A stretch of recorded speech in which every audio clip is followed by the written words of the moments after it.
Welcome back to the show, everybody. This is the Upper Tier Podcast. It's Wednesday. We're normally doing Pro Wrestling Weekly, but we did it last night. But tonight we have a special interview with a special guest. Joining me, as always, first of all, my co-host, live from Stockley Park out in Lucan, our resident referee, Mark. How are we, Mark? I'm very sorry for being late. The clocks weren't working out here today, lads, so I do apologise. At a time, typical referee, you know. Now you have it. And joining us tonight for a special interview, William Tyrell, scout for Norwich City here in Ireland, amongst other things. And we're going to have a good chat with William tonight, go down through his footballing career, all his different positions he's held, and we'll get into the scouting. There should be some comments and some questions in the chat as well for William on scouting and stuff like that as well. So we're looking forward to it. And we'll keep you updated, of course, on what's going on across the football tonight as we go along as well. Yes. So anyway, if you could subscribe to the channel, hit the bell notification button and drop a like on the video as well. We would really appreciate that as well. So William, welcome to the show. Thanks for taking the time out. Thanks for being on time as well. Sorry, lads. Sorry. You're getting hammered tonight, Marky. Talk to me. Let's start with the football career first of all the way back to my own home team now, Bray Wanderers. Yeah. Take us from there and work us through the footballing career first before we get into the good stuff. No bother. So listen, first of all, thanks a million for having me on. Really appreciate it. Come on, have a chat. It's sort of a different Wednesday night for me. So this time last week I was out watching UCD's under-20s playing a Norwegian team in the Champions Youth League. So that's why I wasn't on last week. Apologies again, totally forgot. But no bother. Socceraholic, I suppose. I know Mark all the way back from our college days, and I bumped into him there at the Long Town Legends game against Man United. So we got talking, and one thing led to another, and you know yourself with connections and then reconnections. So that's how I'm sort of here now. But getting back to the football, I would have actually started out with Arklow Town. That's what I would have started with when I was a young lad. From the time that's where I'm from. I'm from Arklow. Would have played there from the time I was maybe 6 or 7 years of age, right up to under 16s, and went up to St. Joseph's Boys in Sallynoggin. I was there for 3 years, brilliant club, and things sort of picked up for me there. And I ended up getting on Irish under 18s and Irish under 19s, and I captained the school's international team. Did well. Stephen Kenny actually signed me for Bows when I was just turning 18, and didn't really work out there. Like I was playing with their under 21s under Gino Brazil, and then I was in the first team with the year, I think it was 2003. I just turned 18, and I was in the team that won the Premier Division, the likes of Kevin Hunt and Jason Byrne, those type boys. So seriously talented team. So I was sort of on the fringes there, to be fair. I wasn't getting in. And so I ended up going to Bray, and that's where I started out, really. Like, I was there for 3 years, won the under-21 All-Ireland there in 2005, and I was in the first team under Pat Devlin and then Tony McGurk. And Eddie Gormley then took over after. So that's where I would have started out, and I love me time at Bray. I had a brilliant time there. So I was there for 3 years up until 2005. Went to Kilkenny in 2006. I was in Kildare in 2007. Then I got fed up at League of Ireland because I was just like, you know yourself, like, just all that travelling, work, effort. Like, and to be fair, I was only ever a part-timer, so you're never making a full-time wage. You know what I mean? I got to college, obviously. I was in Sallynoggin with you, got my gym instructor qualification, PT qualification, and I was working down in the Arklow Bay Health and Leisure Club. So I was down there and I was working there full-time and then playing football, but I played League of Ireland just for the love of it. I love training, love playing, love trying to make myself as good as I can be, and I like the dedication of it, and the time and commitment didn't bother me. So it was going really well up until Kildare, and I ended up taking a step back and went back to Arklow Town, the Leinster Senior League side, and there was the manager there at the time was Matt Britton. Matt Britton Carr. Brilliant guy, great manager, really good. Like, getting the squad together, we ended up having sort of, to be fair, a League of Ireland team playing Leinster Senior League.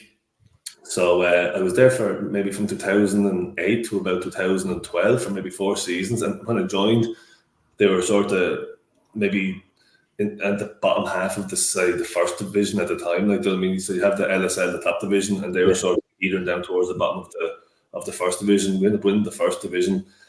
I think first year there, so we got promotion, which was brilliant, and then we sort of built up over the next 3 years where we were sort of top 2 or 3 in the league, competing with the likes of Wayside, Celtic, Crumlin, and Talca Rovers. We got to the final, remember, the Metropolitan Cup, and I can't think of the name of the other big cup, but we lost both of the games 2-1 anyway. But it was big for our club because they'd never been there before, you know. So, and I think we finished third in the league, so had a really good team there.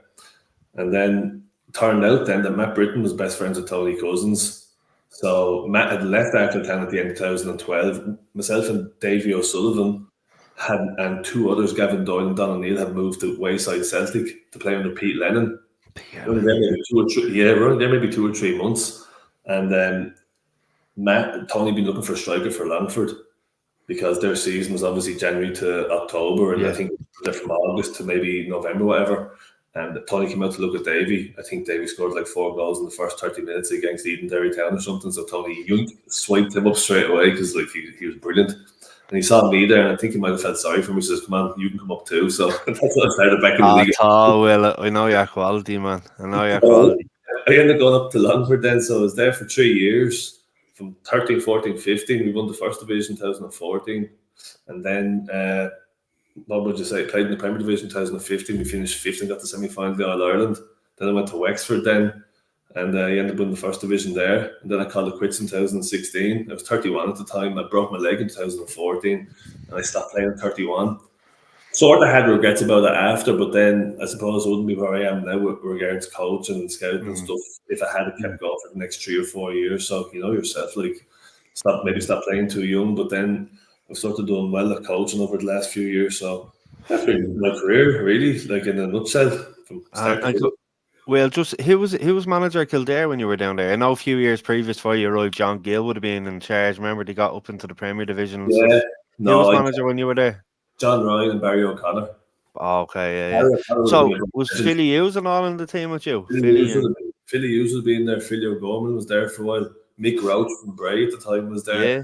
Was Kilduff there as well? Kieran Kilduff, was he there around that time? He was there at that time, but he was only like really young. Yeah, coming up, he was only coming up. But Philly Hughes was some goal scorer, wasn't he? Yeah, right. I played against him, but he would have played with Shells as well, like, you know. Yeah, he signed for Shells after that. Yeah, he's a good lad. The League of Ireland started small, though, you know yourself. Everyone knows everyone, and his fathers should have played against pretty much all of them, but you would have played with a lot of them as well, you know. So no, big time. I think he ended up at Moftus towards the end then or something like that. I think it was. So but and Longford Town, obviously you know yourself well, that night we were down there, I know you had to leg it off early. I think you had a prior engagement, but I was there for the dinner. Just the atmosphere around the place, it's just such a big family, like, isn't it? The whole town like gets behind the club and stuff. Do you know what? Honest to God, I love that club.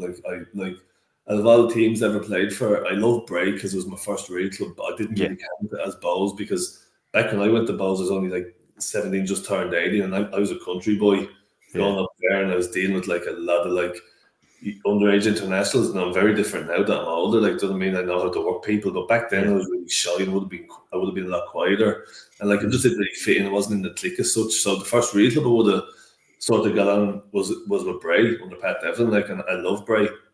But Bray and Longford probably were my 2 favourite clubs I would have played for. Like, Longford's a great club. Like, you saw it up there. Like, there's over 3,000 people at the game, and when I was up there, like, the fans are just all so nice. They're so welcoming. They're friendly. They do anything for you, and you know, they're very forgiving as well. If you didn't put in a good performance, whatever, they're not on your case straight away. Like, you know, they understood, and they just appreciate hard work and honesty. And like, if you were hard work and honest and you gave it your all and things didn't go your way in the pitch, whatever, once they knew you were giving 100%, they were sound, like, you know. I suppose that's all you can ask from, can't you? That's it. No, it seemed the big togetherness, and I seen you in the warm-up, bit of banter going on between you all, and then at the dinner that night, a few of them said they still holiday together, and you know, some are their kids' godfathers and stuff like that. There is a big togetherness. I couldn't get over how much it was. Like, it was unbelievable, and they obviously had the videos playing at the FAI Cup final against Pats in the background and stuff like that. It was unreal night, you know. Wasn't it? Yeah, they're good. Again, it's a country club. Yeah. You know, like they're good people, they're nice people. So no, I have nothing but good things to say about them. Yeah. And come here, what was Pat Devlin like to play for? Oh geez, I used to be afraid of him when I was younger. Like, he was the boss, and he didn't cross him. bit like a sort of a Vince McMahon of the League of Ireland. Like, he was rude. But you know what? He was good at it.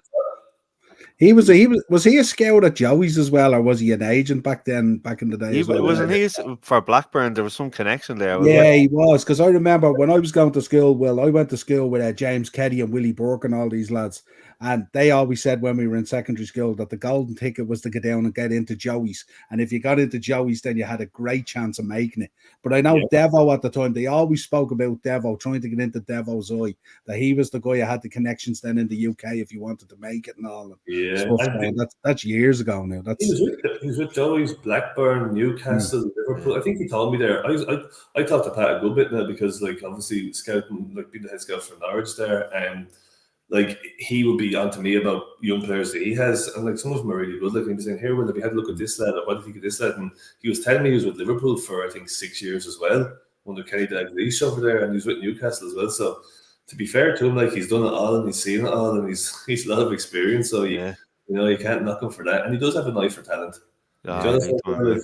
So I have to give it to him that way. But I enjoy playing under him, but like you didn't cross him. Yeah, he doesn't seem that way. All right. Damien Duff, yeah. It's now 3-1 Liverpool as well. Aces is telling us in the cup, and it's 1-1 with United apparently. Talk to us, William. Talk to us about the transition then into coaching. When you finished playing and stuff like that, how did that all come about, or did you still have that desire to be involved in the game, so you had to kind of find another avenue?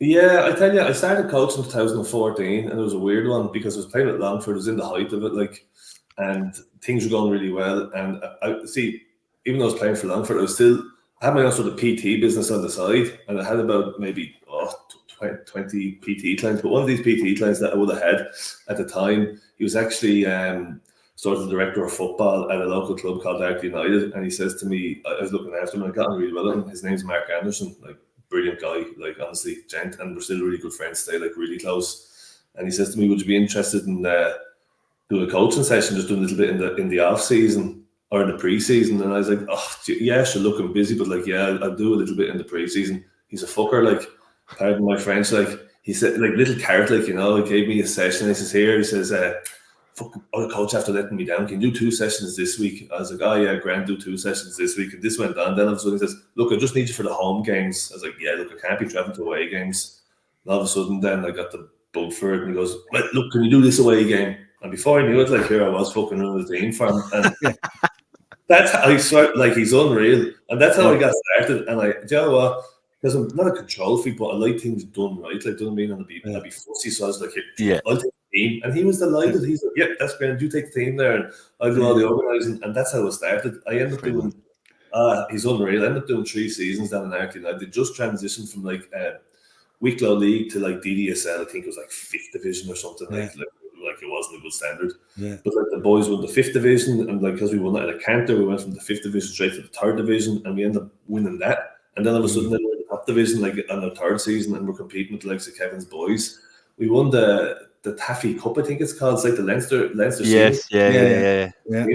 We bet Kevin's 3-2 in Abbottstown, right? And like this is the top Kevin's team. Like I'll tell you a funny story now in a minute. And what do you call it? I think like on the trophy, like you have Kevin's, you have Shelburne, you have Joey's, you have everybody. You have Shamrock Rovers, you have like Arkley United. I think people are going, who in the Lord J's are these? Like, so 2017 we won it, like honestly. And did you just go back to Sally's to celebrate? You better believe it. I think I was what a spot. So yeah, that's how I got into coaching. I was there for 3 seasons, and I didn't have any aspirations of going to League of Ireland. I was just happy coaching. I didn't mean it in my local club and stuff like that, and it was great. Yeah. And we went down to a national coaching conference down in Carlow, the FAI one, because to be fair, like I'd done my B license, I think it was back then, about 2017, 2018. So the CPD credits, so I had to go down there, and I bumped into 2 brilliant lads down there. Well, Mark is the best networker I've ever come across in my life. Like, he connects with everybody online and he talks to everyone, and he's just brilliant. So he bumped into was Mick Brown and Gavin Team. Do you know Mick Brown? He's the main coach at Joey's. Joey's, yeah. My opinion, the best underage coach in the country. Yeah, and Gavin now is actually the assistant manager at Bray Wanderers first team, and he's running the 20s. So Gav's still like he's in with Paul Heffernan in the Brace first team. So brilliant coach, brilliant guy, like honestly brilliant. But yeah, so anyway, I ended up going to Bray. So these guys were taking over Bray's, I think 15s at the time in 2018 it was. So there was Gav, Mick, there's another guy that I played with, Paul O'Reilly. He was in there, and then there's myself and Mark. They asked us to come in. So there's 5 of us. So you think, geez, what we all going to do? So Mark was doing sort of nutrition and psychology. I was doing strength and conditioning, and then I was doing some football, and then Gav and Mick were the main lads. So started off. So I ended up started off there, and then all of a sudden, as things went on, then I ended up getting more involved in football. So I was with Bray for 2 seasons, in 2008, 2019. We had a young kid there. You probably know him, Mark. He's with Brighton now, Andrew Morn. Yes, yeah. International. Have you heard of him now? Yeah. Yeah, like this lad's the captain of the Irish Under-21 team. So all of a sudden, starting to get sort of. Is he on loan with Stoke at the minute, Will? On loan with Stoke. Honestly. Yeah. Tell you now, like straight up, the best player I think I've ever coached. Really, technically, like honest to God, like he's like Ireland's Iniesta. I don't know if Stoke City suit him, to be honest with you. Like I think he needs to be in a footballing team. Like you know what I mean? Yeah. Obviously, they got a new manager there last week as well and stuff like that. Schumacher got sacked. I don't know where he's going to go from. I nearly, like, if I was his age, I'd be trying to get him out to Europe somewhere to play. Yeah. Because I think he was with Blackburn last season on loan, wasn't he? And they play a slightly better style of football than Stoke. Did you look at John Dan Thomason when he was there? Yeah. He got sacked, and then Andrews had fallen out of favour, and this guy John Eustace came in and just, he didn't seem to do as well. But I tell you, brilliant player.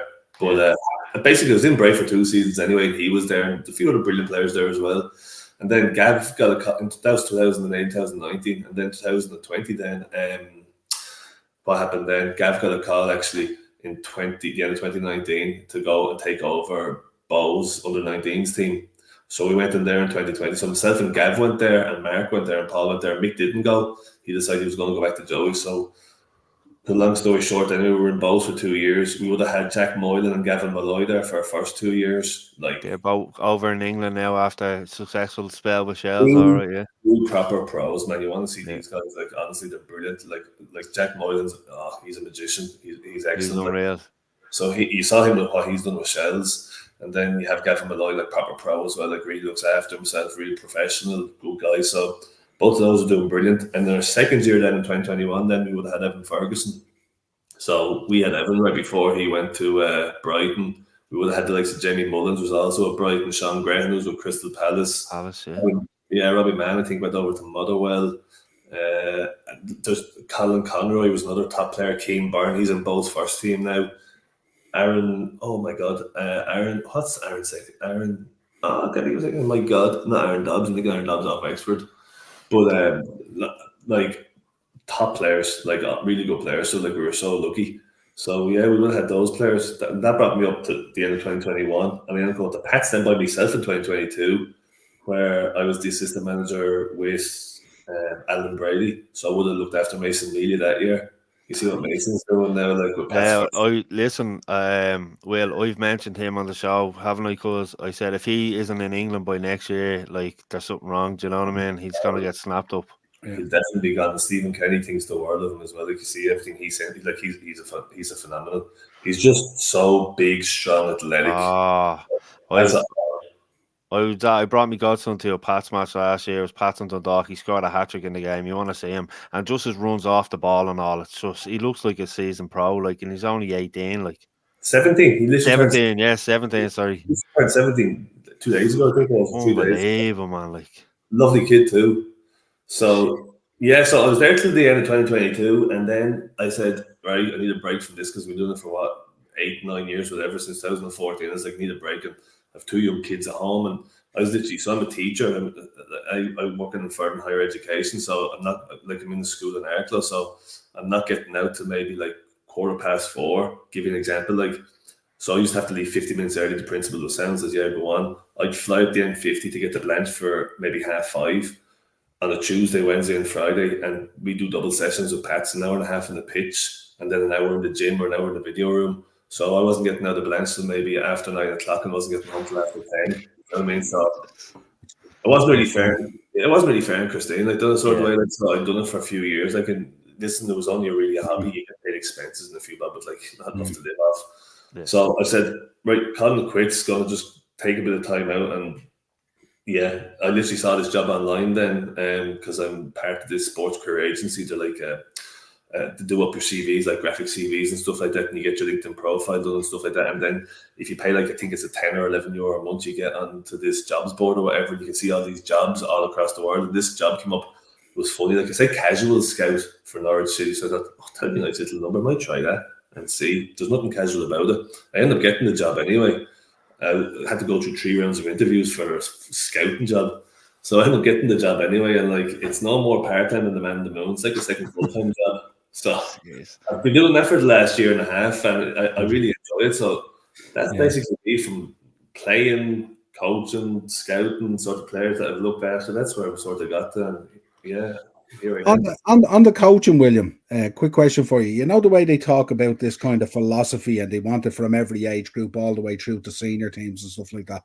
Yeah, what was it like, say, was there any main differences that you're saying when you were at, say, Bohemians compared to St. Pat's, or say compared to Bray Wanderers, in terms of that kind of embedded kind of philosophy of what they wanted to do and stuff?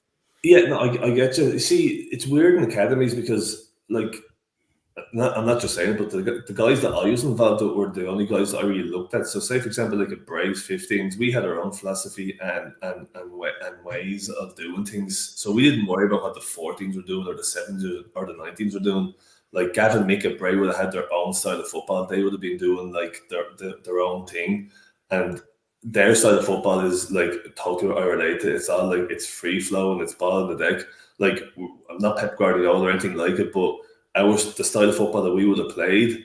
I mean, if you just Google like Bray Wanderers versus Bohemians under 15s, it was the semi-final of the All-Ireland back in 2008. Have a look at the clips on YouTube, or even if you put in Andrew Moore on YouTube, you see clips of the game of us against Bows, and it's all like little triangles, getting the ball in the deck, pass, and move. And like we played a 4-2-3-1, but it was really fluid. That could sort of switch into a 3-5-2, you know. And we just tried to get players to develop sort of, you know, tactically, you know, physically. Obviously that was my job, mentally. So, you know, you're trying to coach them everything, but you're trying to get them to do things the right way. Like, so, and it was the same at Bows. At Bows 19s, we were allowed to do our own thing, as in, like, you know, the best of the 19s players would have gone up and played with the first team or whatever, but we were never told you must play this way, you must play that way. So to keep on, to be fair to Milan and Caffrey at Bows, we're sort of like, look, you do your thing, develop the players, do what you have to do, and whatever style is put on the team, that's totally up to you. And Pats was the same. Like Pats, I'd say Pats and Bows, like Bray's a good academy too, but Pats and Bows are on a different level, you know, because they were attracting the best of the best. The other sort of way, I'd say Pats now, like at the moment, Pats and Rovers are definitely the 2 best academies in the country. Like I can only speak from when I was up there with Ger O'Brien. Ger's a great director of football. It was very good to me, very nice to me.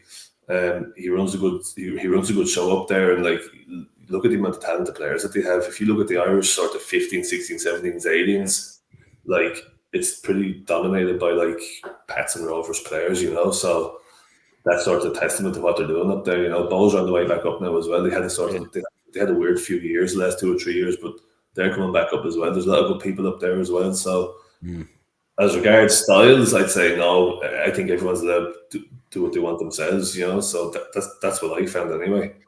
And what about William from a coaching approach? I want to get your insight on this. Say going from say 15s and 17s to 19s and then back to 15s.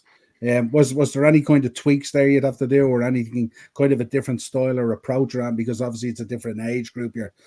I'm not saying you're not dealing with sort of, you know, you're nearly dealing with men at that stage, under 19s kind of thing and all, you know. So yeah, well, straight up I prefer coaching the older age groups, to be honest with you.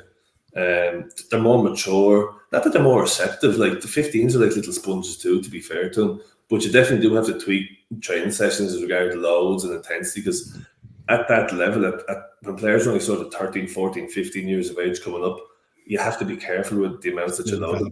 Because of developmental stages, like you've got early, middle, and late matures. You've got guys that are like you know, they're packing on muscle. Like then you've got other guys that are like, you know, they haven't grown, say 6 months, or whatever. So you're always keeping an eye on them and you're trying to monitor that. So you have to be a lot more careful around the sort of strength and conditioning end of it, and then how you're loading them on the pitch and stuff like that as well, because they're more prone to hamstring tears and tight muscles, or you know, so you have to be careful that way. And at 19s, it's different because, you know, a lot of them are more mature and they're more developed and they know their bodies a lot better, and you know, and you have a better idea as well. And generally, if they're still playing at 19s, they're playing to a high level, they're really interested, because there is a drop off as well. You know, it's like, that'd be the biggest difference for me.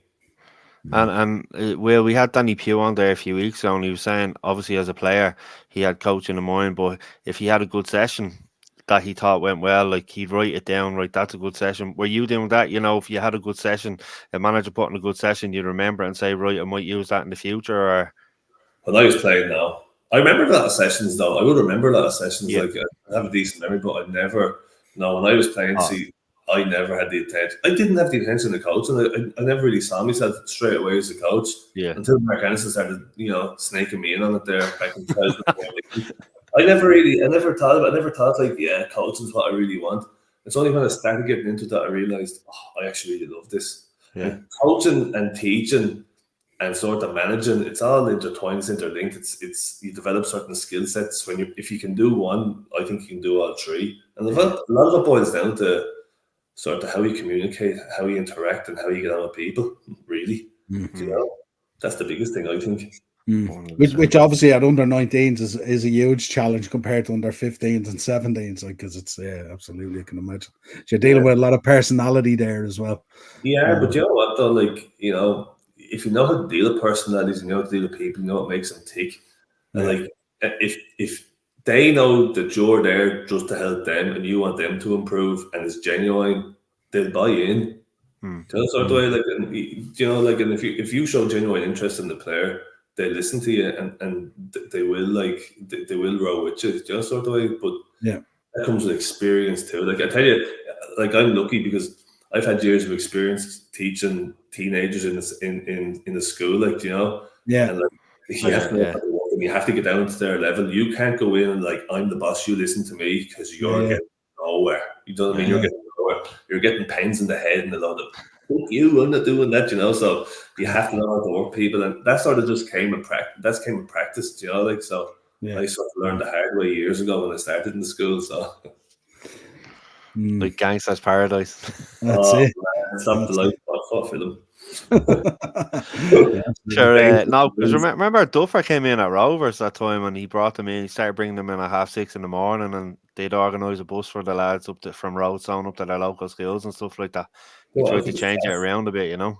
I thought it was brilliant. We used to play against him. So I remember my first year at Bray, he was over Rovers 15s, and we were obviously over Bray, and they played us. I think it was the first league game of the season, and they would have had Sinclair Armstrong up front.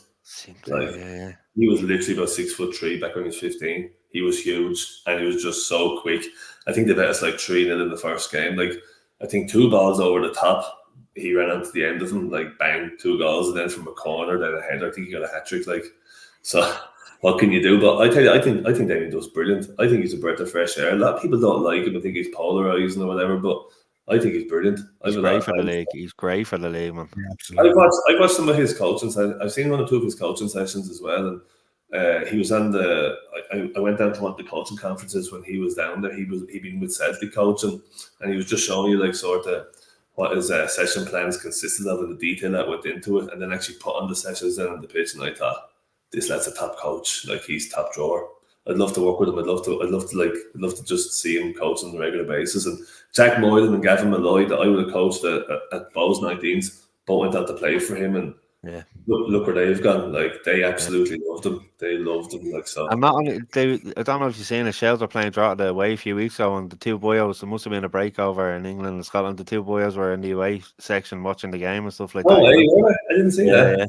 It's very hard to take football out of these guys. Like, they just live and breathe it, like, you know what I mean? So it's brilliant to see it. All right. Let's get on to scouting, because this is one that intrigues me greatly.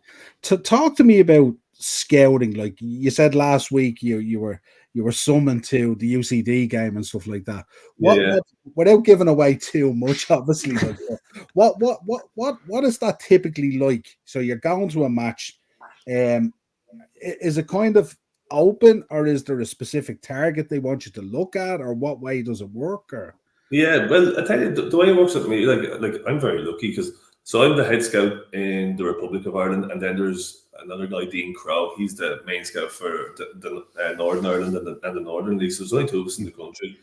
But like my boss will be Ricky, and Ricky over in Norwich. So he's like basically he's the head scout over the whole club.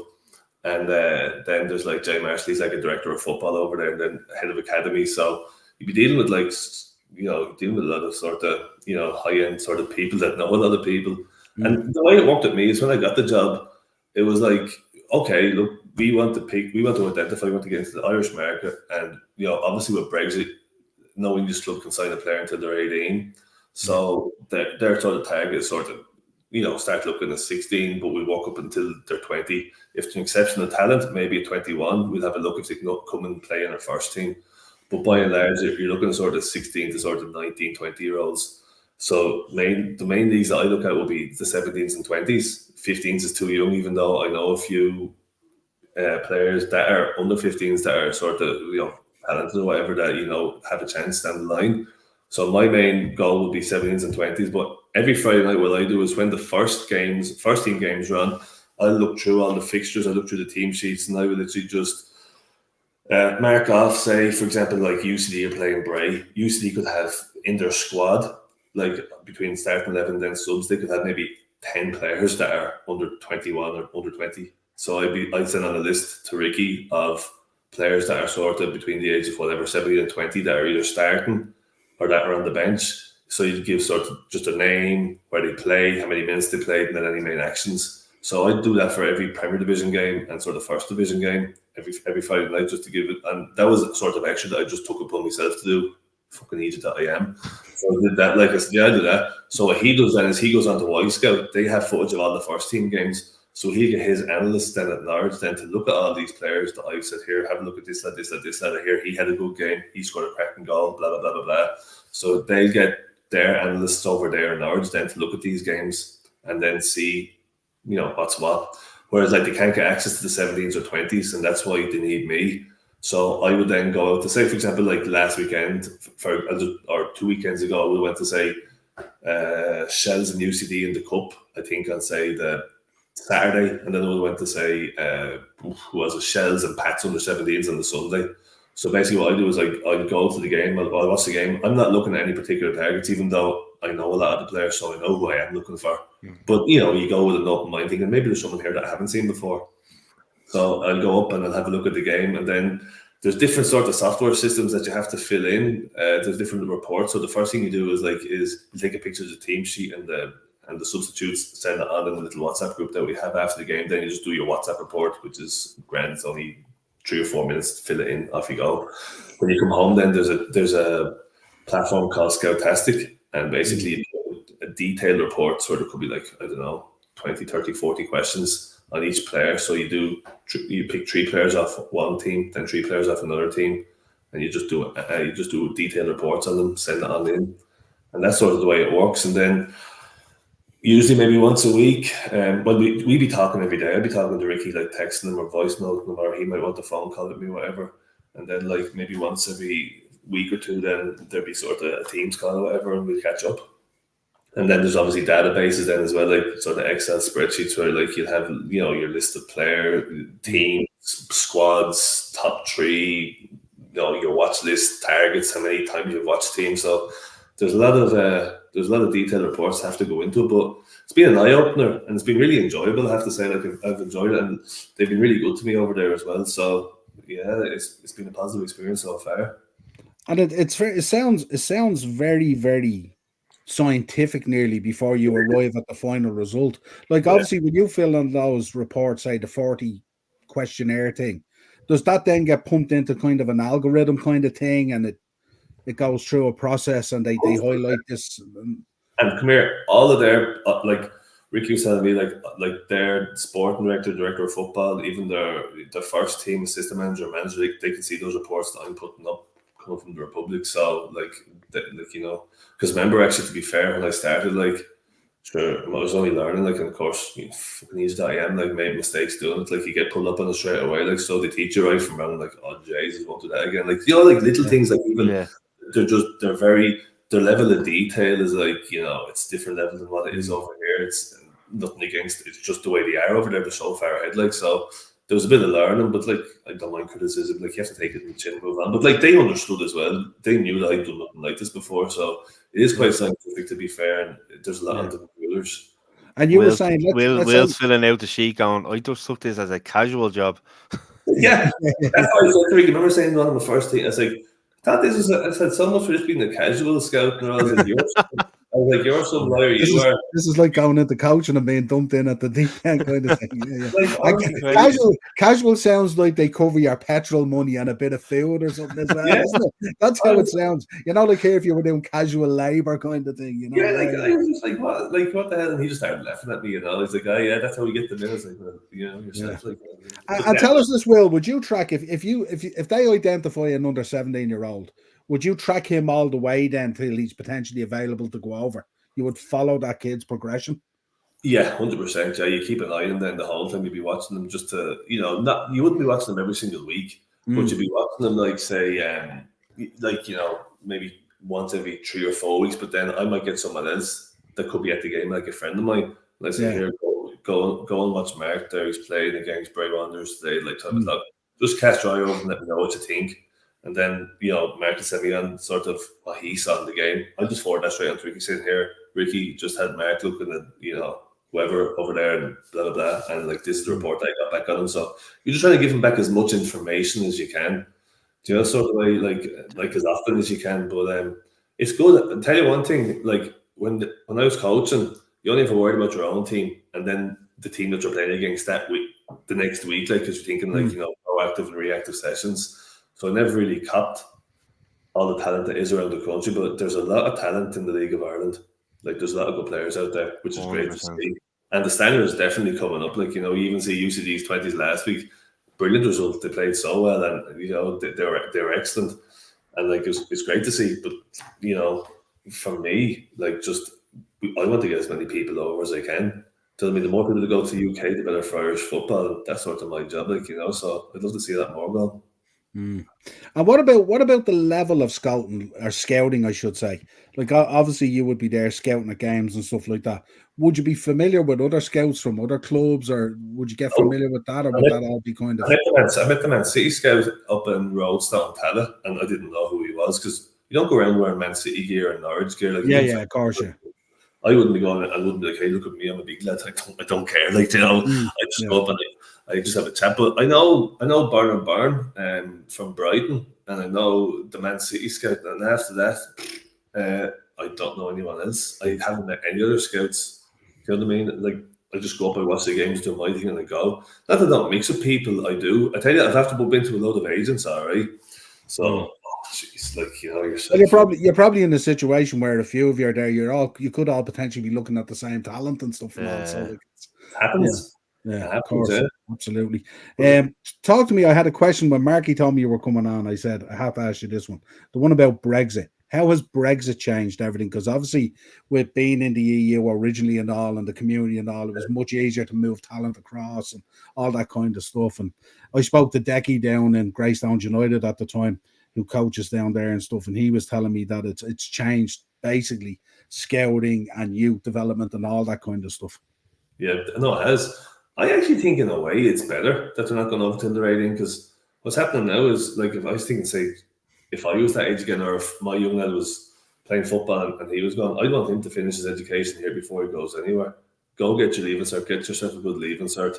But I mean, I think, to be fair, going over 13, 14, 15, when you think about it, it is a bit ridiculous. I mean, it's too soon. What's happened now is, you see players are staying till the rating. You look at likes of Mason Media, and he's just one example. Like, but there's so many players like that are playing in the first division that are only 17, 18, 19 years of age that are getting first team football. I mean, Jack and Gavin are two examples again. They were playing at me at Bowes when they were 18, 19. They only went to Shells when they were 19, 20, 21. And now look at them, they're going over to England 22, 23, much more mature, and they're building sort of a longer career for themselves. And what's happened is a lot of the players, like a lot of the Irish underage squads now, are represented by League of Ireland players. So I think it's raising the standard, and I actually think it's worked out. I think it's worked out as a good thing because players staying here for longer, they're that bit more mature, gone over, and I think it gives them a better chance in the long run. That's my own opinion. Yeah, no, 100%. And I think years ago as well, I think they were going over and it mightn't have worked out. They kind of get chewed up and spat out, and they're coming back here and with no confidence, and they're losing the love to play football then as well. If you see it happen so many times, so I think it's a lot better them going over that bit older. Yeah, it's my own opinion. Yeah, I think the longer you wait, the better chance you have. To be honest with you, that's my own opinion. And it's obviously a huge benefit for the Irish League as well because it raises the standard, and you've a bigger pool of players here, obviously to pick from and use and all that kind of stuff. So the level naturally grows and the league gets stronger, which only benefits everyone really. Definitely. I do think though, I shouldn't be saying this coming from Norwich, but like clubs have to start charging more for players too. The sort of way, they have to have more value on the players because there's a lot of good young players in the country, and there's some with there's a lot of ability. Do you know what I mean? So I think, but then government have to invest more money too. There's a whole thing there as well. But it is getting better. So hopefully it'll kick on. It'll get some real investment, and then everything goes up, like wages, attendances, players' profiles, and then obviously players when they're sold to whatever English or European clubs, that clubs are making more money out of it, which helps building for the future. Yeah. And the attendances are going up in the League of Ireland. It's great to see. Again, I mentioned on the show every week, don't I, cause about getting down to your local team and supporting them. The atmospheres are amazing. Yeah, absolutely. You get down to many games? Yeah, getting down to a few. Was that the Pats game against Shells there a while back, and I got to do a few last season as well. It's just tough. I don't finish work till 7:30 on a Friday, so if I'm off a Friday, I'll definitely get down to a game. And I was up at my old mum's cousin Robbie Gaffney brought me up to Rover Stadium last year for the Shells and Rovers game. It was a bit of a drab 1-0. Burke scored. Really? Remember seeing the game? Was it last year, the year before? Shells were playing, or Rovers playing at home against Shells. And Shells, I think, went 2-up. Moylan scored a brilliant. Yeah, Jack. Yeah. And he set up a goal. He broke from under the pitch. Yeah. That was some game. I was at that game. Jack's something else, though, isn't he? Where did he? Where is he? Is it not Bristol? Where did he go? Lincoln, that was it. Yes, yeah. It's just when you mentioned the Rovers, I was actually at that game, the Rovers game, this last game, I went in his but he scored, I was jumping around the place like shit, can't be doing that. So that's what I had to sit in my hands when I was in the Rovers, because obviously I went with Robbie and he's a Rovers legend, my ma's cousin, and he got me tickets, and I'm sitting beside like Pat Byrne himself and all, and I'm just sitting there sitting on my hands. I was like, but the atmospheres are something else. Like, it's unbelievable. Yeah. Even I've been at loads of Rovers and Bows games and stuff like that, and it's unreal. But and just going back, Evan, what was he like to coach? Evan Ferguson, some player. I'll tell you. I remember we were playing a game against Pats away, Pats 19s. We ended up playing them in the final of the All Ireland back in 2020, and they bet us 2-1. The last kick of extra time, they would have had the likes of James Abanqua, Josh Keeley, like they were expected to hammer us. And Moylan and Gavin Malloy were playing that. Evan had played with under 17s in the national final against, I think it was Rovers the day before, and they won 3-0. And himself and Gavin O'Brien and Colin Conroy and Aaron Dorn, they were on the bench for us then the following night. And we ended up losing the game 2-1. But we played Pats, I think, in a league game earlier on that season. And I think he was only 15 at the time. Maybe gone just 16. So another Mason Media, like, do you know what I mean? Yeah. And we ended up winning the game 5-4. And like, I think a banker was marking him. And Evan did not look out of place at all. Like he was really, really good that day. I think he scored 2 and set up 1. Do you know what I mean? He's playing against lads like 2-3 years older than him then. Yeah. And he didn't look at a place like he's top drawer, like, great. And you know what? No arrogance about him either. Like, anytime he was with us, like, just came in, worked hard, and like just trained, wasn't full of himself, just came in, did what he was told. He was actually quite quiet. And then himself, but great kid. Like, and everyone knew he was going to go. Yeah. So remember he came on against Chelsea that time when he was in the That was the friendly. year before. That was the year before when he was only like 14, hadn't even turned 15. So like I knew about him coming in, so I was like, geez, get a chance to see this guy playing, like, in our team for a little while. But sure, most time he went straight from, I think he went from 17s. Like, he didn't play with us much because sure Keith Long was taking him for the first team before he went to, but like, proper talent. So he's got through a bit of a lull now, so hopefully like he picks up from these injuries that he's had and kicks on now this season. Do you know what I mean? Because he's still only young though. He's what, 19? Yeah. Is he? Yeah, he's been mentioned for so long now. You think he's actually older, don't you? Like, it's mad. He's not old. I think he might only be 19. Is he not? I'm not sure. I'm not sure exactly what age he is. 19, I think he is. Yeah, 19. There's a lot of pressure on him. There's a lot of pressure on him as well, isn't there? Like, Ireland's the next big saver and stuff like that. It's not fair. Just sort of way. His dad is good though. His dad will keep his feet on the ground and stuff. Obviously, his dad's in charge of the DDSL and stuff now. So what a lovely man. He was playing that London game that day.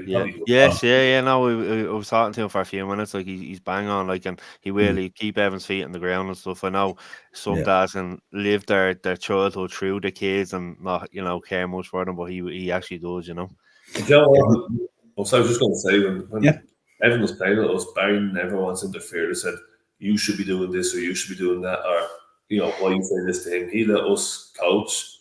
Do you know what I mean? And like, never, like, that's the way it should be. Like, do you know what I mean? Like, that's a man who knows what he's doing and he knows what the game's about, and I have a lot of time for him as well. Like, he's a good lad. Interesting. Tell me this, back to the scouting. When you're evaluating a performance, obviously I know sometimes it's different by position and stuff like that and all. You're looking for maybe different things and stuff like that.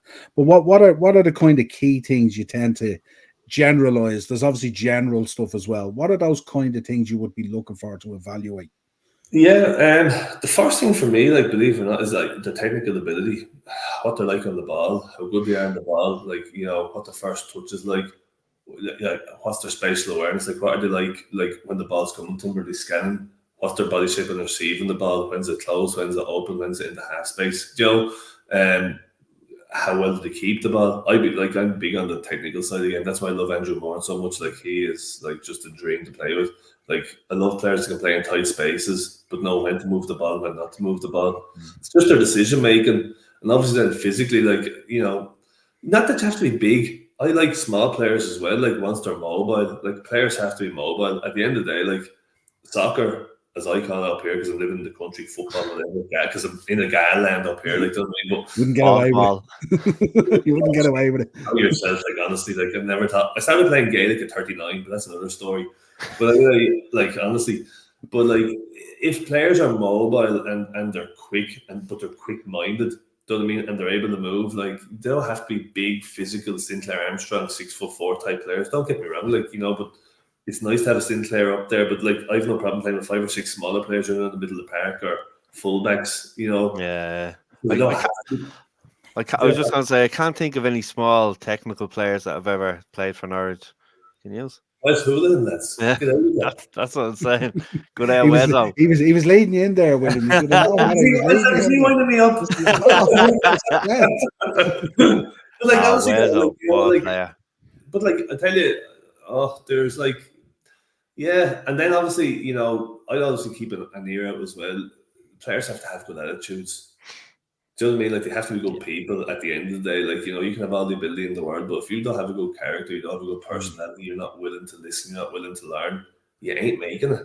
No. You know what I mean? Like, ability, I've seen so many players with so much ability that, like, a lot more than I ever had, that didn't even make it in the League of Ireland because they just didn't have that sort of will to want to be better. Like, the sort of way they didn't want to listen, they didn't train well. So those are sort of main things. And I hope that answers the question for you. But sort of technical ability, mobility, speed, being quick, and then obviously after that, then like their attitude is, Yeah, we always, anytime we did any of the courses in the FAI, it was always about like how coachable a player is. Is he coachable? They always spoke about and stuff like that, and also pretty cool. Yeah, Warren's in with a question for you. Big up, Warren. Thanks for joining us. How many times do you watch a player before you make a decision on him? It's a cool question. It's a good question, actually, come to think of it, because it depends. It depends. Like, let me think. There's a guy I sent over there recently for a trial. I won't say who it is, like, Sure. but he's playing in the under 20 league, and he's been in around the first team. He's 18 years of age. Good, really good player. Really like him. I think I saw him 3 times.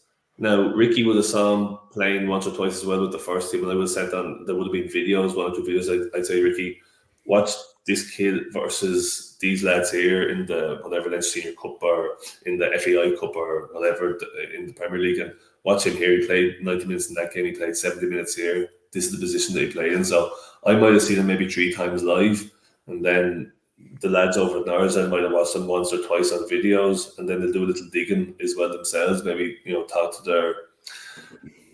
their agent maybe as well, and then all of a sudden then they'll and they might arrange something saying this is a player that we need in a certain position. So maybe in their under 20 team, when I sent over this player, they were short in this area, so they brought him over, and I think he played against. Maybe it was Ipswich or Forest on the 21s, and then he ended up going to I think Spain for maybe 5 days or 7 days with the squad. They played against like Las Palmas and 1 or 2 other teams out there as well. So went really well. So it depends, but I'd say at least maybe like that's sort of typical of what you're looking at. Maybe me looking at him at least 3 times live, doing reports on him. Then maybe the lads over there looking at least 1, maybe 2 games. So that's sort of part of my role as well. So I know a lot of the directors of footballs and managers of teams just talking to them and to get to know me and who I am, and I might say for example like Ger O'Brien might say, here Ger, give me your under 20 games there against Rovers. I want to look at A, B and C, and I literally send that game over to Norwich, and I'd say to Ricky, Ricky, take out the left back and the midfielder. These are 2 guys I was telling you about. I've seen them 3 times, and these are the reports that I've done. I'm recommending that you sign him on a free transfer. I'm recommending that you sign him, and I think he's worth 100k. So then Ricky would go and he'd have a look with his analysts and whatever the sporting directors or whatever over there, and then they'll say, yeah, well, I see what you're saying there, but I don't think he's quite ready yet. We just keep tabs on for the next 6 months. Or they might say, well, you're bang on there, and yeah, we'll go and see what we can do. So it depends, Would you have, of course, without naming names, obviously, would you have had a number of players that you scouted and you thought 100% this guy's going to make it absolutely tops, and he ends up at a different club, and you feel like you've missed out badly? You put the work in, but you just didn't get him over the line. Someone else maybe swooped in, or just someone else was watching him. Would you believe it happened very recently? Okay. And it happens like, I can only do, so I was doing my job. I was watching this player, like really talented, really good player, and I'd seen him a few times and I really liked him earlier on the season. And to be fair, Norwich liked him too. But between the jigs and the reels, one thing happened, another thing happened, another club ended up signing him and we didn't get him. It's just to look at the game. You know what I mean? It's just the way football is, So there's a lot. Listen, I don't get involved in any of that sort of stuff. My job is basically you look for the players, you send us out what you think, and then we'll either agree with you or disagree with you, but thanks for sending them on. Those sort of ways. So that happened only very recently where we had identified a player and Norris did like him, and I liked him initially, and then Norris said, yeah, we liked him, and then there's a lot of variables, a lot of things happen, and they end up missing out on the target. But I'd say that happens the whole time over there, to be honest with you.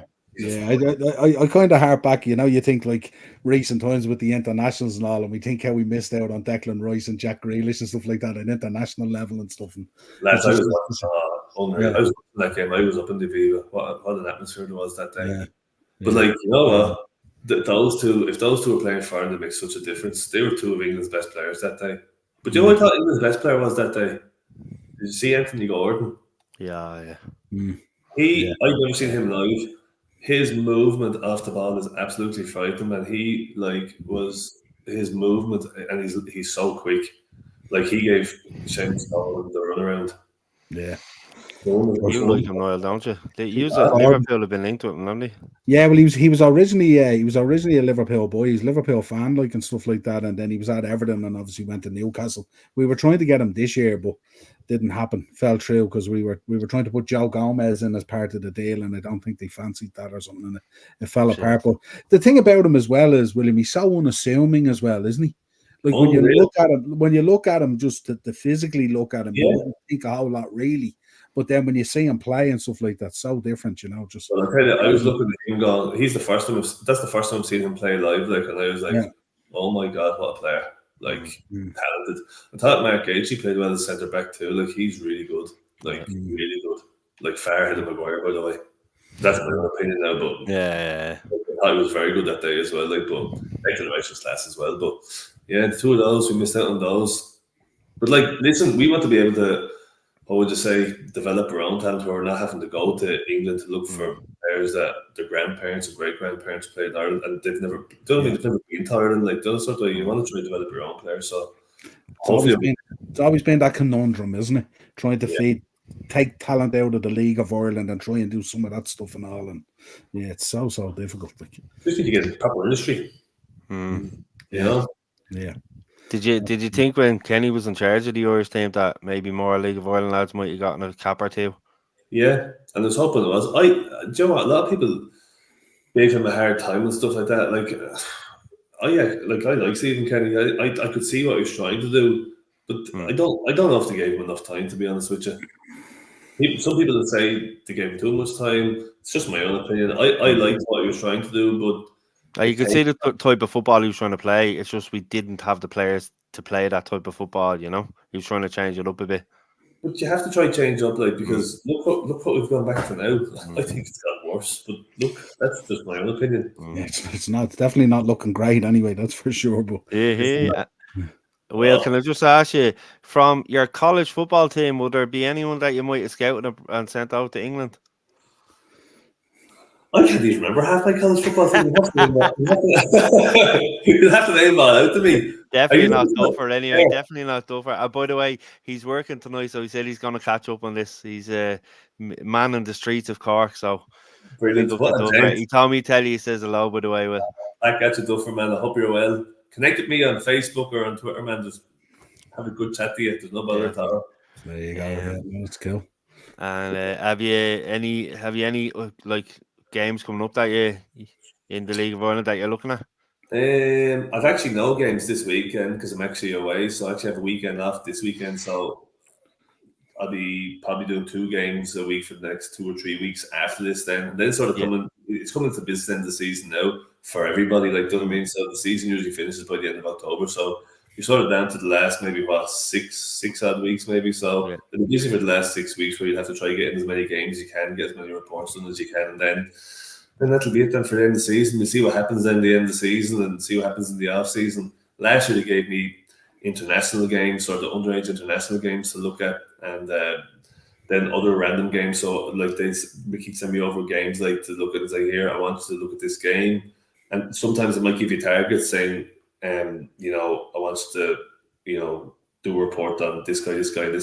Then other games would be like, right, wants to pick 2 players or 3 players off each team, do detailed reports on them, and have it done in the next 2 days, and I'll have a chat to them. And then, and that's sort of what I did in the off season. So yeah, that'll be it really. Like, there's not a whole lot else happening. I'm fucking talking time to scratch myself. Yeah, it sounds like the information you have to correlate and get across. It's very time focused as well, is it? Because it has to. Yeah. Yeah, they don't wait.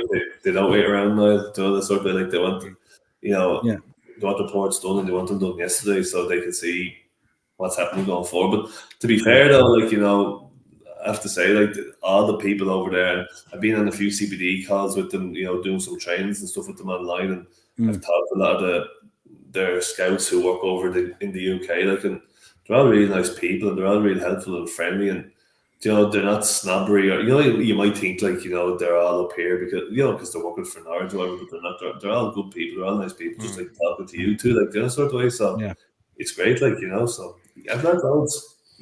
And the Scout-tastic system that you spoke about, is that a system that a lot of the clubs use, or is it just a Norwich system? Or it's a really good question. No clue. I'm guessing that I'd say other clubs use it as well. I think other clubs do use it. Listen, I just know how to work it, what to put into it, and then that is it. But I'm thinking it's like the likes of, say, a Y Scout or a Huddle or a VO type thing over your video game. Yeah. Not just detailed reports. I'd say loads of clubs use this. I'd say loads of clubs use it in the UK. I don't know if anyone uses it in Ireland.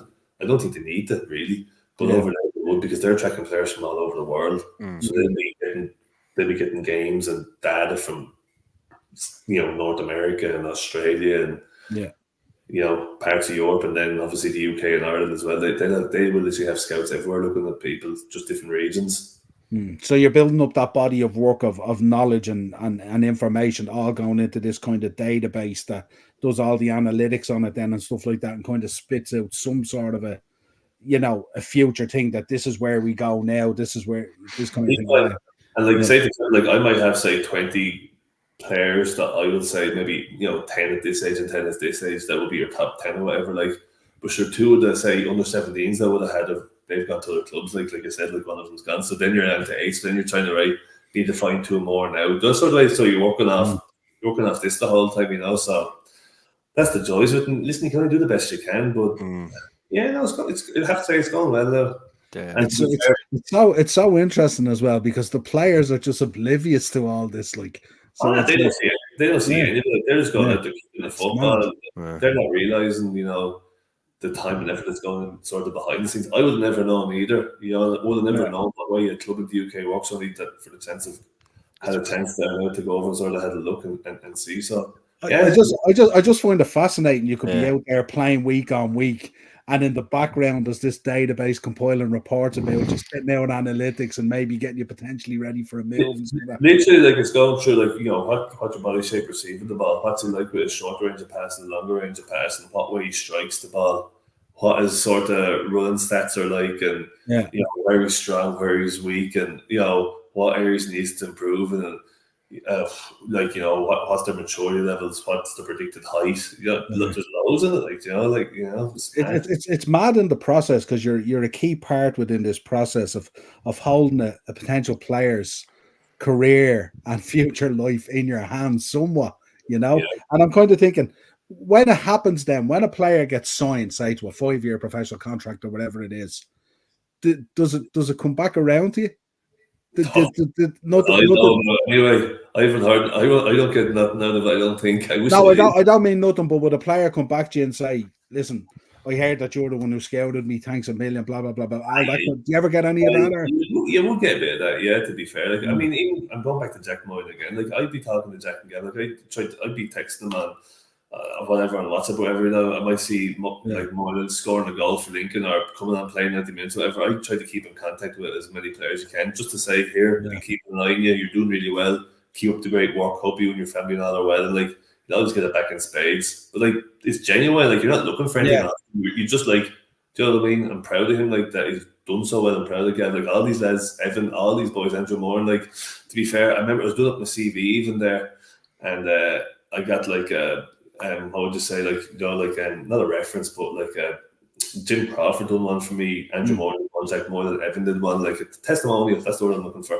So the guy before them on my CV, Evan, Andrew, Jack, and then Jim Crawford, so it's helps my CV. Decent lads, no problem. I'd put a testimonial on there for you, Will. I was you can tell the life, lads, don't worry about it. Yeah. No, it's very cool to think that you're in that advantageous position of being that kind of focal beginning point, really, if you like, you know what I mean? Yeah, and then you get to see it flourish potentially all the way through to the point of signing and that professional contract with a Norwich and all that kind of stuff. It's cool to feel a part of that. So I was trying to figure out by asking you, do these boys, when they make it, and do they nearly become part of the extended family nearly of William Tyrell type of thing, somewhat, Yeah, I get the 100%, yeah. And like I said, this when it started, football is a small world, even though it's a really big world, but everyone knows everyone, and it's nice to be nice and to have people's genuine interests at heart. You know what I mean? If you're coaching or scouting, whatever, and you have a player's genuine interest at heart and you want to see him do well, sure, automatically you're doing well. So I mean, if you're helping these people, sure, straight away, you're helping yourself. It's not being really yourself. If you have genuine interest in players and you really want to help them, sure, it's brilliant. That's what it's all about. That sort of way. 100%. Yeah, Warren's in again. Did William scout Adam Ida? No, I did not. I did not scout him, but can't really say it. But Can't say here. I'll tell you this again, not on the podcast, but it can't be that direct. Warren Niall will send you a WhatsApp during the week. Don't worry. We put it in the private chat, Warren. I didn't scout Alameda, no. I didn't scout Alameda. But no, there's a lot of good influence that are out there, though. That he's next to I suppose from your point of view, listening to what you have to do and all the reports and stuff like that, you probably don't get time to stop and maybe savor stuff. Maybe it's something like, we hear with a lot of sports people as well that like they go through their career and because they're so busy and everything is so 100 miles an hour these days, they don't get time to savor those kind of moments. So you probably don't get time at times to savor those type of little kind of wins, if you want to call it, say when a player makes it right through and stuff and all, 100%, and I never appreciated it. I was the same as a player. I used to win the first division at Longford. Remember, just sort of win winning, and then sort of just putting the medal back in the trophy cabinet or whatever. And you're like, right, what's next? Just sort of way. And you know what? It's funny. We were talking about wrestling before we came on here, right? I was listening to Brock Lesnar's daughter, Maya, speaking on a podcast on X only earlier today. I listened to it the other day as well, about what she was saying about what her dad said about when you're winning, when you win something, cherish the moment, remember it, then put it away and then go on to what's next. It's like what elite sort of athletes, in all sports sort of do. They're like, right, did that, tick the box onto the next thing.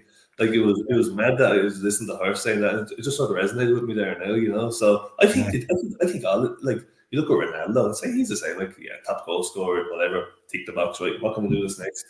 I think they're just always looking for the next thing. They're so driven. Yeah, isn't it? Yeah.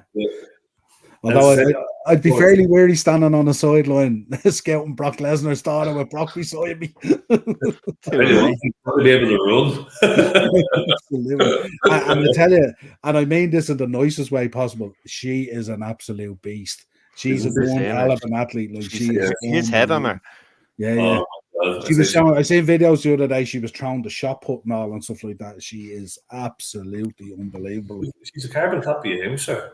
Yeah. But Jen, it's just when you said that, it was him giving her advice on, how to save it and then just tick the box, then move on. Yeah. So I'm definitely guilty of that. Have been. Come here, Will. Just I wanted to ask you, any player. And he's from Kilkenny as well, Will. He's Kilkenny as well, Will. Now, if a player you would have liked to play with in the League of Ireland that you didn't get a chance to play with? Oh, geez, that's a really good question. I'll tell you who I would have loved to have played with, and he's probably the best player I ever played against. Yeah, but I was only younger. There's two actually. Chris Forrester at Pats. He was brilliant. What a player! Oh my God, he was amazing. He was same at Rotherham as well, didn't he? That time. Chris Forrester's amazing. He's so good. I remember playing against him. I was playing with Longford in 2015. We played Pats. We drew with them 2-2, and he was playing the number 10 role, and I was playing centre back. And he was a nightmare because he kept picking up those pockets of space where if you went out, he was playing behind you. Yeah. Do you know what I mean? Or he'd step by you or whatever. Yeah. And he was just so clever. If you went to press him, and I was really quick back then. I could have been quick and strong. But you never got a chance to hit them because if you went to hit him, he just pop it and move. And then if you stood off, and then he was picking passes left, right, and centre. But I think the best made it look so easy, didn't he? And he was only like that as well. Yeah, he's brilliant. And then the best player I think I've ever played against is probably Paddy McCourt up at Derry. Oh yeah. I remember I remember going up there to play against Derry when I was only 18, 19, and Pat Devlin gave me a job at man marking Paddy McCourt. He says, wherever he goes, you go. Sure, fuck's sake, the bet was 5-0 for the hat-trick. And then he went over to Celtic.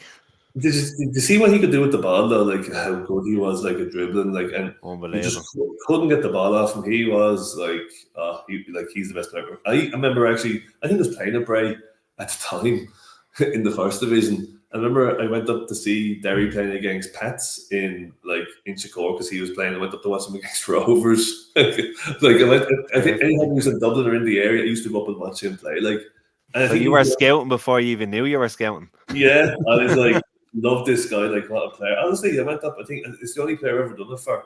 Anytime. And I love the Derry City fans as well. They're the best fans I've ever played in front of. Yeah, we had Felix Healy on this before, and he's saying it's Felix a different breed up there, Different. Now listen, we're nearly killed a few times up there. Rocks getting pelted the buses and that, so I didn't like going to the Brandywell. To say Bray or wherever Longford or wherever they were, their fans were amazing. They're deadly. Loved them. That's that kind of led on to another question, because I know Niall's asked this before. Richie Baker's answered it and stuff. Any funny away day stories?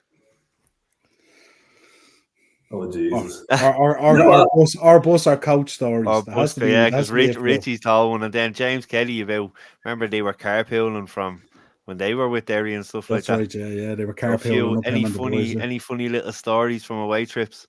Well, Jesus. Well, I wouldn't say funny, but I'm not going to get into those. But I remember one when I was only a young lad, and I think I was playing against Finn Harps. We were playing with Barry Wanderers. Devo, of course, was the gaffer.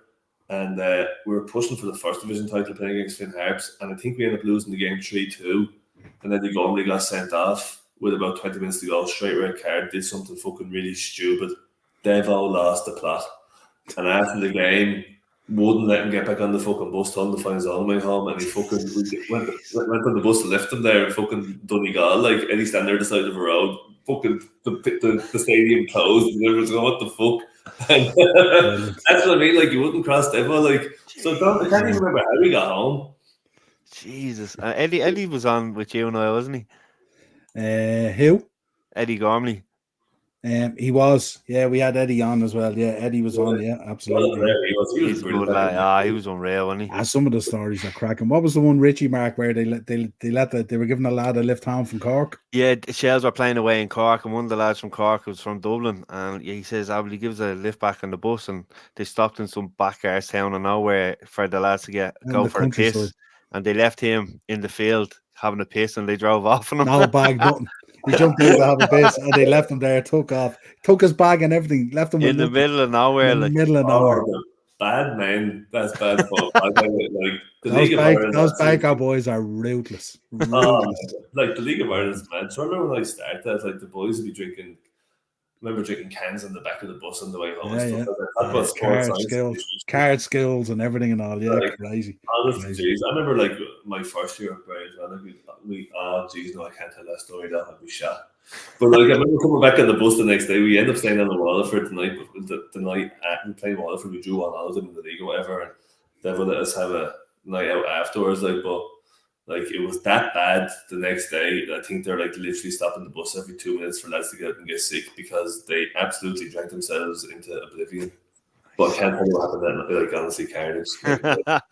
Mental. Nuts. They're just mad. It's great though. Best league in the world.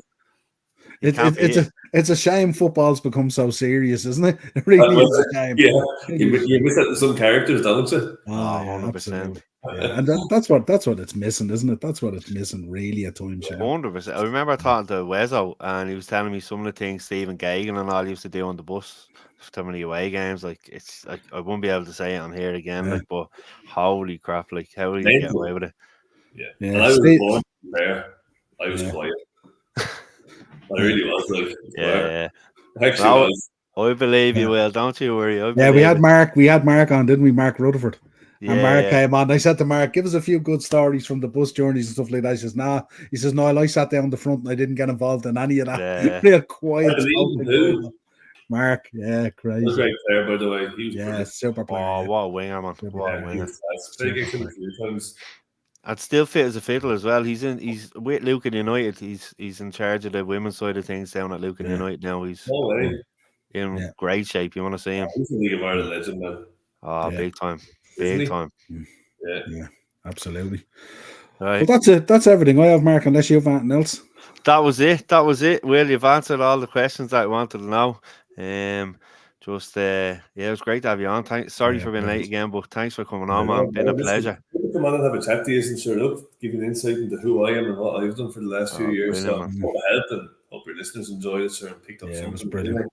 The interviews are always great. We're at 100. We're at an hour and 13 minutes, and it feels like 25 minutes. So it's always a lot of fun and stuff like that and all. Yeah. So all I can say, listen, I wish you continued success with the scouting and coaching and whatever else you're doing, stuff like that. And long may it continue. And sure, look, we'll probably get you on again in a year or so, catch up with you and see if we'll be looking out to see if there's any Irish lads over in Norwich at the moment tearing it up, and we'll be. Tell you what, as soon as it happens, I'll let you know straight away. I have Mark's number. I'll be in touch with you. There's no bother. I'd love to come on. I'd love to come on. William's in cracking show, lads, and cracking insight. And Niall, you'll have to get him on for one of the wrestling shows as well. Definitely have to get you on for a wrestling show as well. Honestly, wrestling, man, it's my, apart from football, it's what I love, honestly, and then golf is number 3. But like, I'm 40 now, and all the boys that I hang around are like, what the fuck is wrong with you? What the fuck is wrestling? Do you know it's not real? I'm just like, it's not real, but I'm just like, and this is true, by the way, not only the world-class actors, but the world-class athletes, they do both. Like, I think it's the best thing ever. I love it. Yeah. The same guys who ask you why you're watching it are the same guys who watch Avengers and all Superman and Batman and all this stuff. How real is it? Listen, I don't care. I've got a neck like a jockey's bollocks, so like I just say it straight. I love it, and I'll always watch it. Here's the spoiler from Morris coming in, and he's in episode 4 of the Vince doc, and no new info yet. I'm going back in to watch it now. I literally started it today. Yeah. I watched the first episode. I'm going to watch the second one now, but I don't care. I'm watching it. Can't wait. Yeah, no, we look at like that. The documentary still be fantastic as well. But as I said, listen, really appreciate you coming on, and thanks for the insight into the scouting and the coaching and all. It's a part of the game that I'm really, really interested in. I think over the last couple of years, I've gotten really interested in the financial side as well, and how the mechanics of that all works and all. Yeah. So yeah, pretty cool. So obviously, folks. Any other questions? You can get my number off Mark. There's no bother. They can drop me a text or give me a call anytime. Or if I'm up around Dublin, whatever, and you're up there and you don't know what to catch a game, 17s or 20s game. Yeah, more than welcome to come along with me. There's no bother. Yeah, and if you're heading up to that show with the kids, drop into me and we'll get some stuff sorted out for you. Yeah, before you go to the show. Don't be getting rinsed down in the Tree Arena. You know what? I'll be up to you. It's a date. Yeah, absolutely. We'll have a bit of crack. Right, folks. Until next time, appreciate it. Subscribe to the channel, hit the bell notification button, and drop a like on the video. And we'll talk to you all again real soon. Cheers, lads. Cheers. Bye-bye. See you later.